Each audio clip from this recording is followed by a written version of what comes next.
ছোট বড় দাওয়াত বা ঈদ আয়োজনে পোলাও কোরমার সঙ্গে একটা কাবাব না থাকলে মেনুটা ঠিক যেন পরিপূর্ণ হয় না, তাই না? আসসালামু আলাইকুম দর্শক। ঈদ স্পেশাল আজকের পর্বে তাই আপনাদেরকে খুব সহজে এবং ঝটপট তৈরি করা যায় এমন একটা কাবাব বানিয়ে দেখাবো। তৈরি করছি টার্কিশ কোফতে। এটা বানানো কিন্তু খুবই সহজ আর খেতে ভীষণ মজার। আশা করছি আমার আজকের এই রেসিপিটা আপনাদের পছন্দ হবে। আজকে আমি বিফ দিয়ে এই কোফতে বানাবো। আপনারা চাইলে চিকেন অথবা মাটন দিয়েও বানাতে পারেন।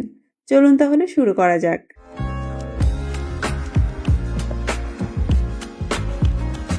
আজকের কোফতা বানানোর জন্য এখানে আমি 500 গ্রাম নিয়েছি বিফ কিমা। চেষ্টা করবেন অবশ্যই চর্বি সহ কিমাটা ব্যবহার করতে। একটা নিয়েছি পাপরিকা, লাল ক্যাপসিকামও নেওয়া যাবে। মাঝারি সাইজের একটা পেঁয়াজ নিয়েছি। 3 কোয়া নিয়েছি রসুন এবং ঝাল করার জন্য 2টো দেশি কাঁচামরিচ নিয়েছি। এটা আপনারা নিজেদের স্বাদ মতো নিতে পারবেন। 1 মুঠো আছে ধনেপাতা এবং 1 টুকরো লেবু নিয়েছি। এবারে একটা ব্লেন্ডার, ফুড প্রসেসর অথবা চপারের মধ্যে এই সমস্ত কিছু একটু ভালোভাবে চপ করে নিতে হবে।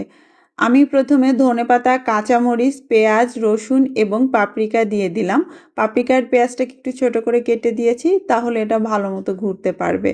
একদম মিহি করে এটাকে চপ করব। যদি আপনারা চপারে না করতে চান তাহলে ছুরি দিয়ে এইভাবে মিহি করে কেটে নিতে পারেন অথবা গ্রেট করে নিলেও হবে।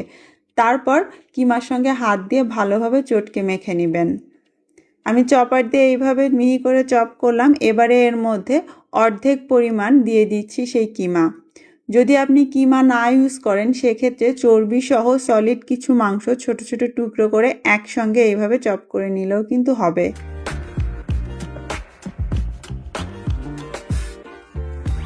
কিমা খুব ভালোভাবে হাতে ডলে ডলে চটকে মেখে নিলেও হবে, তবে কাজ সহজ করার জন্য এরকম একটা চপার ইউজও করতে পারেন। আর দেখতে পাচ্ছেন টেক্সচারটা ঠিক এরকম হবে। এখন এর মধ্যে আমি প্রথমে 1/3 কাপ দিয়ে দিব ব্রেড ক্রাম্ব। এর পরিবর্তে আপনি চাইলে পাউরুটিও দিতে পারেন ছোট টুকরো করে। সাথে 1 চা চামচ দিয়ে দিচ্ছি টেলে নেওয়া ধনের গুঁড়ো, আধা চা চামচ দিচ্ছি লবণ, আধা চা চামচ গোলমরিচের গুঁড়ো দিচ্ছি। সেই সঙ্গে আধা চা চামচ যাচ্ছে বেকিং সোডা, অবশ্যই দিতে হবে এটা।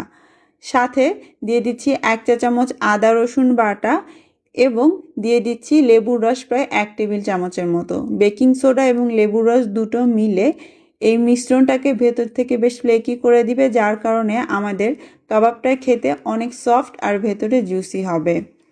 তারপর আবারও সব কিছু একসঙ্গে ভালো করে আমরা একটু মিশিয়ে নিব। আমি আজকে এখানে যে চপার মেশিনটা ব্যবহার করছি এর জাগটা ছোট হওয়ার কারণে পুরোটা কিমা একবারে দিতে পারিনি, 2 বারে করছি। প্রথমবারে মশলা সহ করেছি, পরের বারে কিমাটা বাকি যেটুকুন ব্রেড ক্রাম্ব ছিল তার সঙ্গে দিয়ে আবারও পিষে নিয়েছি। আপনাদেরটা যদি বড় জাগের হয় তাহলে একবারে করে নিলেই হবে।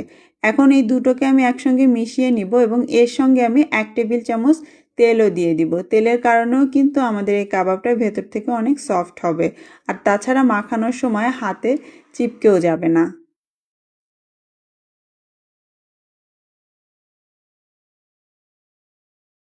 এখন আমরা কোফতের শেপ দিব, তার জন্য হাতে একটু তেল মেখে নিচ্ছি যাতে স্মুথলি শেপটা দেয়া যায়। তারপর মাংসের মিশ্রণ থেকে কিছুটা অংশ নিয়ে হাতের মধ্যে ঘুরিয়ে একটা গোল বলের মতো পাকিয়ে নিব এবং আঙুলের তলায় চেপে পাতলা করে কোফতের শেপ দিব। এটা কিন্তু যখন ভাজা হয় তখন বেশ শ্রিঙ্ক করে যায়, সাইজে ছোট হয় এবং একটু মোটাও হয়ে যায়। তাই যে সাইজে আপনি বানাতে চাচ্ছেন তার থেকে অবশ্যই বেশ কিছুটা পাতলা এবং বড় করে আপনাকে শেপ দিতে হবে। আর টার্কিশ কোফতের ট্রেডিশনাল লুক এরকমই হয়, আঙুলের ছাপওয়ালা। তো আমি চেষ্টা করেছি সেভাবেই এটা বানাতে। টার্কিশ এই কোফতের আরেকটা সুবিধা হচ্ছে আপনি চাইলে ঈদের আগের দিন রাতে বানিয়ে শেপ করে ফ্রিজের নর্মাল চেম্বারে ভালোভাবে ঢেকে রেখে দিতে পারেন। ঈদের দিন সারাদিন যখন যেমন দরকার ভেজে নিলেই হলো। চাইলে কিন্তু ফ্রোজেনও করা যাবে। আর এটা ভাজতে অনেক বেশি তেলের দরকার হয় না। যে তাওয়া, প্যান বা কড়াই আপনি নেবেন তার তলায় মোটামুটি তেল থাকলেই হবে। আমি এখানে 2 টেবিল চামচের মতো তেল দিয়ে নিলাম এবং এটা গরম হলে এর মধ্যে আমরা কোফতাগুলো দিয়ে ভেজে নিব। ফ্রিজের নর্মাল চেম্বার থেকে সরাসরি বের করে আমি গরম প্যানের মধ্যে এখন এই কোফতাগুলো বসিয়ে দিচ্ছি। আর চুলার আঁচটা আমি রেখেছি মিডিয়ামে। মিডিয়াম আঁচে এপিট ওপিট করে আমরা ভেজে নিব। আর যেহেতু আমরা চর্বিসহ কিমাটা ব্যবহার করেছিলাম, তাই ভাজার সময় এর ভেতর থেকে তেল রিলিজ হবে, তাই বেশি তেল আসলে লাগে না। উল্টে পাল্টে হালকা পোড়া পোড়া হওয়া পর্যন্ত আমাদেরকে ভেজে নিতে হবে। যেহেতু কিমা তার উপরে আবার পেস্ট করা হয়েছে একবার, তাই 5-6 মিনিটের মধ্যেই দেখবেন আপনার কাবাব রেডি হয়ে গিয়েছে। আর দেখতেই পাচ্ছেন পাতলা কাবাবগুলো কিন্তু একটু মোটাও হয়েছে আর সাইজেও ছোট হয়েছে, তাই বানানোর সময় অবশ্যই পাতলা এবং একটু সাইজে বড় করে বানাবেন। আর কাবাব ভাজা হয়ে যাওয়ার পর কড়াইতে যে তেল থেকে যায়, চাইলে টার্কিশ ওয়েতে তার মধ্যে কিছু টমেটো, পেঁয়াজ, পাপরিকা, মরিচ এগুলো হালকা সটে করে নিতে পারেন, একটু পোড়া পোড়া করে।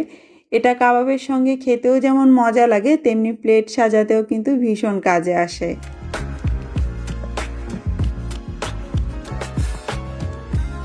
মিডিয়াম হাই আছে হালকা একটু পোড়া পোড়া করে আমি সবজিগুলো সটে করে নিয়েছি। এখন একটা সার্ভিং ডিশে ঢেলে নিচ্ছি। আমি খুবই সহজভাবে এটাকে সাজিয়ে দেখাচ্ছি, আপনারা চাইলে আরও সুন্দর করে লেটুস পাতা দিয়েও সাজাতে পারেন। দেখলেন তো কত সহজেই তৈরি হয়ে গেল টার্কিশ কোফতে বা বাংলায় কোফতা কাবাব। আশা করছি আপনাদের ভালো লেগেছে। ঈদে ট্রাই করে দেখবেন। ভেতরটা কিন্তু খুবই সফট আর জুসি হয় খেতে। চাইলে এমনিও খাওয়া যায়, আবার পোলাওয়ের সঙ্গেও সার্ভ করতে পারেন। যদি কেউ বানান তাহলে কেমন হলো সেটা আমাকে জানাতে পারেন কমেন্ট বক্সে, অথবা আমার ফেসবুক গ্রুপ ফুড ফ্যান্টাসিতে ছবি সহ শেয়ার করতে পারেন। ভালো থাকবেন সবাই। ঈদ মোবারক।